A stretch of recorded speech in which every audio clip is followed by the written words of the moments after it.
নমস্কাৰ, মই ৰঞ্জন চৌধুৰী। মই ইণ্ডিয়াৰ আটাইতকৈ পাৱাৰফুল মানুহ। শুনিছে শব্দটো? কিন্তু দৰাচলতে ইণ্ডিয়াৰ আটাইতকৈ পাৱাৰফুল মুখ্যমন্ত্ৰী কোন? এই মুহূৰ্তত এইটো হ'লগৈ লাখটকীয়া বিষয়। সৰু ভিডিঅ' শ্বেয়াৰ, লাইক, কমেণ্টছৰ লগত ছাবস্ক্ৰাইব কৰিবলৈ আপোনালোকে নাপাহৰিব।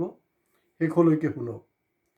আমিতো অতদিনে অসমত পাইছোঁৱে ডক্টৰ হিমন্ত বিশ্ব শৰ্মা, জ্ঞানী গুণী মানুহ, আটাইতকৈ পাৱাৰফুল বুলি কৈছে। কিন্তু আমি বাস্তৱতে কি দেখিলোঁ যে ইণ্ডিয়াৰ আটাইতকৈ পাৱাৰফুল মুখ্যমন্ত্ৰী কোন? মুখ্যমন্ত্ৰী হিচাপে কিন্তু গুজৰাটতো আছিলে আমাৰ এতিয়াৰ প্ৰধানমন্ত্ৰী। গুজৰাটৰ এসময়ত 13 বছৰ ৰাজত্ব কৰিছে আৰু যোৱা 12টা বছৰ প্ৰাইম মিনিষ্টাৰ হৈ আছে। তেওঁ যে আটাইতকৈ পাৱাৰফুল মুখ্যমন্ত্ৰী নাছিলে সেইটোৰ যথেষ্ট প্ৰমাণ আছে। আৰ সুব্ৰমণিয়াম স্বামী তো তেওঁৰ সম্পৰ্কে কৈ দিয়ে, মোদী তো ডৰপক হে, তেনেকুৱা কথা। কোনো একশ্যন না তেখেতক পাৰ্টিৰ পৰা ওলাব পাৰে, না তেওঁৰ ওপৰত মানহানি কেছ কৰিব পাৰে, একো কৰিব নোৱাৰে। এতিয়া পাৱাৰফুল মুখ্যমন্ত্ৰী আমি আইডেণ্টিফাই হ'ল। এতিয়া ধৰি লওক বিৰোধী দলৰো কেইবাজনো মুখ্যমন্ত্ৰী আছে কেইবাটা ৰাজ্যত। তো ৱেষ্ট বেংগলতো আছে মমতা বেনাৰ্জী। মমতা বেনাৰ্জী গোটেই দিল্লী কঁপাই দিলে, গোটেই ভাৰতবৰ্ষ কঁপাই দিলে। হিন্দীত কি আছিলে? পাটনা হিললা। পাটনা হিললা নেই, ইছ বাৰ দিল্লী হিললা, সুপ্ৰিম কোৰ্ট হিললা। তেনেকুৱা এটা কাৰবাৰ হৈছে। লিখিছে পেপাৰত যে মমতা বেনাৰ্জী কামাল কৰি দিছে। চাবাছ মমতা বেনাৰ্জী। বহুত কিবা কিবি আহি আছে। অগ্নিকন্যা। এতিয়া অগ্নিটো কিহৰ? এই যে কংগ্ৰেছৰ আমলত যে আপোনাৰ কাঠৰে যে আমি অগ্নি জ্বলাইছিলোঁ নহয়, আমাৰ চোলা চাকি সেইবিলাকতো তাতে মানে আপোনাৰ গছ কাটি সেইবিলাক জ্বলাইছিলোঁ। সেইটো জুই না এই আপোনাৰ LPGৰ জুই? কোনটো জুই? এইটো ডাঙৰ প্ৰশ্ন। তেওঁ কিন্তু ডাঙৰ দীঘল হৈছে কোনটো গেছত খাই জানেনে? এই LPG নহয়। তেওঁৰ ডাঙৰ দীঘল হৈছে কিন্তু এই যে খৰিৰ যে যোনটো জুই আছে, খৰিৰ জুইত ডাঙৰ হৈছে। তেনেকুৱা এগৰাকী মহিলা, তেনেকুৱা এগৰাকী নেত্ৰী, যাৰ পৰা গোটেই মোৰ লগত ধৰি লওক, আপোনাৰ লগত ধৰি লওক, মমতা বেনাৰ্জী TMCৰ মতবিৰোধ থাকিব পাৰে, আমাৰ পলিটিকেল অপিনিয়ন বেলেগ হ'ব পাৰে। মই সদায় কৈ থাকোঁ, কোনোবাই যদি কিবা ব্যতিক্ৰমী কৰিব দেখুৱাব পাৰে, এইটো হিমন্ত বিশ্বই হওক, মমতাই হওক, মোদী হওক, যোনে হওক, গৌৰৱে হওক, মই সদায় কিন্তু শলাগ ল'ম।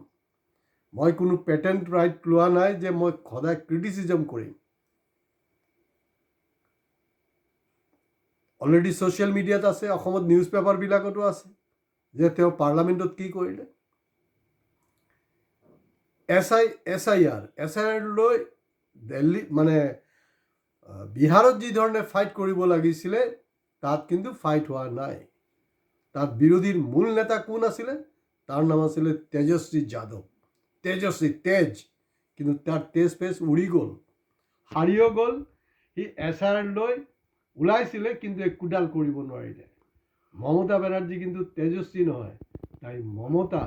তাইৰ মাজত মমতাও আছে, তাইৰ মাজত উগ্ৰতাও আছে। তো গতিকে সেইটো দেখুৱাইছে। আৰু জমনি হ'ল, মোৰ একজন CPMৰ মানুহৰ লগত কথা পাতিলোঁ। তেওঁৰ এই পাৰ্লামেণ্টৰ ৰোল সম্পৰ্কে কৈছে যে নাই, এইটোতো মানে মোদীয়ে মানে দিদিক বুষ্ট আপ কৰাৰ কাৰণে এই কাৰবাৰটো কৰিছে। আনক বোলে 5 মিনিট সময় নিদিয়ে সুপ্ৰিম কোৰ্টত, তেওঁক বোলে 15 মিনিট দিছে। বোলে প্ৰব্লেমটো ক'ত আছে? 15 মিনিট দিছে, তোমালোকে তেনেকৈ কিবা কৰিব পাৰিছানে? যোৱা 34টা বছৰ পাৱাৰত থকাৰ পিছত CPMৰ নেতৃত্বাধীন তথাকথিত বাওঁপন্থী দলবিলাকৰ 34 বছৰ থকাৰ পিছত আজিৰ দিনত ৱেষ্ট বেংগলৰ 34টা MLA তো দূৰৰ কথা, 4টা MLA নাই। এতিয়া মোৰ কথাটো হ'ল, মই তেখেতক ক'লোঁ যে যদি মোদীয়ে তেখেতক বুষ্ট আপ কৰিছে, তেতিয়াহ'লে যোৱা 12টা বছৰ CPMে তাৰমানে BJPক বুষ্ট আপ কৰি আছে। BJP কি হৰিয়ানা, পাঞ্জাৱ, UP, বিহাৰৰ পৰা আহি মানুহে ভোট দিয়ে নেকি? ন। তাত বেংগলৰ মানুহ ভোট দিয়ে। তাত যিবিলাক CPM যিবিলাক ফলোৱাৰ্ছ আছিলে, CPM চিম্পেডাইজাৰ আছিলে, ভোটাৰ্ছ আছিলে, এই গোটেই ভোটটো তেওঁলোকে মানে সেইফালে কনভাৰ্ট কৰি দিলে। কথা এটা নাই জানো, নিজৰ নাক কাটি সতিনী যাত্ৰা ভংগ CPMৰ একেই দশা হৈছে। অসমতো শুনিছিলোঁ তেওঁলোকে এনেকৈ SIR কথাটো ওলাওঁতে তেওঁলোকে চিফ ইলেকশ্যন কমিশ্যনাৰক লগ ধৰিছিলে, মেমৰেণ্ডাম দিছে, আহি কৈছে নাই বোলে আমাৰ কথা মানি লৈছে। আৰে ভাই, ইণ্ডিয়া বাদে দিয়ক, গোটেই ৱৰ্ল্ডত আজি কপতি ক'ৰবাত অকল মেমৰেণ্ডামৰ যোগেদি কমিউনিষ্টবিলাকে পৰিৱৰ্তন কৰিব পাৰিছেনে? কিবা শাসনৰ গাদীত বহিব পাৰিছেনে? আপোনালোকে যদি জানে কমেণ্ট বক্সত কমেণ্টছ কৰক।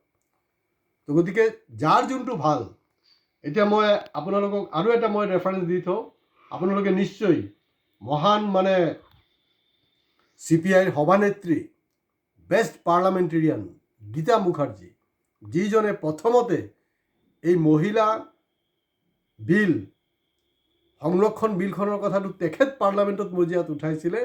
তেখেত এবাৰ কৈছিলে যে মমতা বেনাৰ্জীৰ নিচিনা নেত্ৰী আমাৰ কমিউনিষ্ট পাৰ্টিত থকা হ'লে ভাল হ'লেহেঁতেন। সেইটোক লৈও আকৌ CPMৰ ঝামেলা হৈ গ'ল। CPM তেখেতক বহুত সমালোচনা কৰিলে, কিন্তু সেই গীতা মুখাৰ্জীৰ কথাখিনি আজিৰ দিনটোত মনত পৰি আছে। SIRৰ নামত জিন্দা মানুহ মুৰ্দা মানুহ জিন্দা কৰি দিছে, যি খুচিত তাকে কৰি আছে। আৰু বিহাৰত যে এইটো হ'ব ৰেজাল্ট, মই আগতীয়াকৈ কৈছিলোঁ। আমাৰ ইউটিউব সেইকাৰণে কৈ আছোঁ যে ছাবস্ক্ৰাইব কৰক। আমি সময়ে সময়ে যি এনালাইচিছ দি আছোঁ তাকে হৈ আছে। তো ইণ্ডিয়াৰ আটাইতকৈ পাৱাৰফুল মানুহটো কঁকাল দেখোন একেবাৰে বেণ্ড হৈ যায়। অমিত শ্বাহ মোদী অহাৰ লগে লগে পাৱাৰফুল মানুহটো চিধা খাৰা হ'ব লাগে ন, খাৰাটো হ'ব পৰা নাই, টোটাল বদমাচি হৈ আছে। আৰু এটা ইণ্টাৰেষ্টিং হ'ল, তেওঁলোকৰ টাৰ্গেটে আছিলে যে আপোনাৰ মুছলমানৰ ভোট কাট কৰি দিয়া। আৰু অসমত ইতিমধ্যে মানে লিমিটেশ্যনৰ যোগেদি সেইবিলাক কৰিছেই। তো তেওঁলোকৰ টাৰ্গেটে আছিলে মুছলমান। কিন্তু ৱেষ্ট বেংগলত কি হ'ল, ঠিক অসমত যেনেকৈ NRCৰ সময়ত তেওঁলোকৰ এটা ধাৰণা আছিলে যে মুছলমান বাদ যাব বেছি, ইয়াত উল্টা হ'ল যে হিন্দু বাদ গ'ল, মুছলমানৰ হাতত ডকুমেণ্টছ আছে। আৰু ৱেষ্ট বেংগলত কি হ'ল, ৱেষ্ট বেংগলত যি মাটোৱা সম্প্ৰদায়ৰ মানুহ, বেংগলী মানুহ, তেওঁলোক হিন্দু মানুহ, তেওঁলোকক আপুনি ক'ব নোৱাৰে যে তেওঁলোক মুছলমান হয়, তেওঁলোক বেছি ভিক্টিম হৈছে। তো গতিকে অকল বাওঁপন্থী নহয়, ভাৰতবৰ্ষৰ যে বাকী যে মানে বিৰোধী দলবিলাক আছে, ৰাহুল গান্ধী আছে, গৌৰৱ গগৈ আছে, আপোনালোকে শিকক মমতা বেনাৰ্জীৰ পৰা কেনেকৈ যুঁজিব লাগে। অসমত দেখোন কেইবাজনো নেতা আছে, দল সংগঠনৰো আছে, আমাৰ মুখ্যমন্ত্ৰীও আছে, ডক্টৰ ফাল্লা ফাল্লা ফাল্লা। তেওঁ কেতিয়াবা ডক্টৰ লিখিছে নেকি? তেওঁ মমতা বেনাৰ্জী কেতিয়াবা এডভকেট অমুক মমতা বেনাৰ্জী বুলি লিখিছেনে? লিখিব নালাগে। ডিগ্ৰী নালাগে, যোগ্যতা লাগে, যোগ্যতা লাগে। গতিকে আমাৰ এয়া অসম হওক, ৱেষ্ট বেংগল হওক, য'তেই হওক, তেনেকুৱা যোগ্যতা সম্পন্ন, পঢ়া শুনা জনা, প্ৰকৃত জ্ঞান থকা তেনেকুৱাকৈ মুখ্যমন্ত্ৰী লাগিব। পাৰ্টি যি হওক, মোৰ লগত অপিনিয়ন ভেৰি হ'ব পাৰে আপোনালোকৰ, কিন্তু মই মমতা বেনাৰ্জীক চেলুট জনাইছোঁ। মানে কাপোৰ ঢিলা কৰি দিছে ইলেকশ্যন কমিশ্যনৰ, চিফ ইলেকশ্যন কমিশ্যনৰ কাপোৰ একদম মানে তিতি গৈছে এই ঠাণ্ডাৰ বতৰত। এয়া হ'লগৈ মমতা বেনাৰ্জী। মই আকৌ কৈছোঁ, মমতা বেনাৰ্জী কিন্তু আমাৰ LPG নহয়, অগ্নিকন্যা যে, সেই অগ্নিকন্যা কিন্তু এই যে কাঠৰ সেইটোতে কিন্তু চব্জি খাইছে, যি খাইছে খাইছে আৰু। তো গতিকে তেওঁৰ পৰা শিকক। এনেকুৱা লিডাৰ লাগে, LOP, লিডাৰ অফ অপজিশ্যন। এনেকুৱা মিনমিনাই কথা পাতিলে নহ'ব, টু দি পইণ্ট। গৌৰৱ গগৈৰ হাতত এই মুহূৰ্তত যথেষ্ট অস্ত্ৰ আছে। ইয়াতে SR হৈছে, মমতা বেনাৰ্জী প্ৰশ্ন উঠাইছে, ঠিক আছে, আমাৰ ইয়াত যদি SIR হৈছে, অসমত কিয় হোৱা নাই? না সুপ্ৰিম কোৰ্টৰ জবাব আছে, মহামান্য আদালত, না আপোনাৰ চিফ ইলেকশ্যন কমিশ্যনৰ, চবৰ মুখ বন্ধ কৰি দিছে। তেনেকুৱা নেতা লাগে, যি হওক। আৰু এই যে মমতা বেনাৰ্জী যিহেতু কৰিলে, এয়া হ'লগৈ ভাৰতৰ, স্বাধীন ভাৰতৰ পাৰ্লামেণ্টাৰী ডেমক্ৰেচিত এয়া প্ৰথম একজন মুখ্যমন্ত্ৰী এই ইতিহাস ৰচনা কৰিলে। কিন্তু মই আপোনালোকৰ জ্ঞাতাৰ্থে জনাই থওঁ, মোদী তাৰতো ডিগ্ৰীয়ে বোলে ডিগ্ৰী, একদম বাকচে বাকচে ডিগ্ৰী বোলে, দুনিয়াভৰৰ ডিগ্ৰী। তেওঁ টেলিপ্ৰম্পটাৰ নোহোৱাকৈ তেওঁ কেতিয়াবা আপোনাৰ সুপ্ৰিম কোৰ্টত গৈ এনেকৈ কথা পাতিব পাৰিব জানো? কওকচোন বাৰু, কমেণ্ট বক্সত কমেণ্টছ কৰক। ভাল কওক বেয়া কওক, মই এইচব পৰৱা নকৰোঁ, কৰকচোন বাৰু। তেওঁ কৰিব নোৱাৰে, কিন্তু দেশ স্বাধীন হোৱাৰ আগত এই যি জৱাহৰলালক মোদী ইমান গালি পাৰি থাকে নহয়, তেখেতৰ কথা কৈ আছোঁ। জৱাহৰলাল নেহৰু তেখেতেও কিন্তু এডভকেট আছিলে, তেখেতেও উকিল আছিলে। তেওঁ কাৰ কাৰণে ফাইট কৰিছিল ব্ৰিটিছৰ এগেইনষ্টত ওকালতিত জানেনে? এইটো হ'ল যে মহাত্মা গান্ধী সত্যাগ্ৰহ আন্দোলনৰ সময়ত যিসকল এৰেষ্ট হৈছিলে, তাহাঁতৰ ডিফেন্স কাউন্সিল হিচাপে তেওঁ ব্ৰিটিছ শাসন ব্যৱস্থাৰ ওপৰত আদালতত ফাইট কৰিছিলে।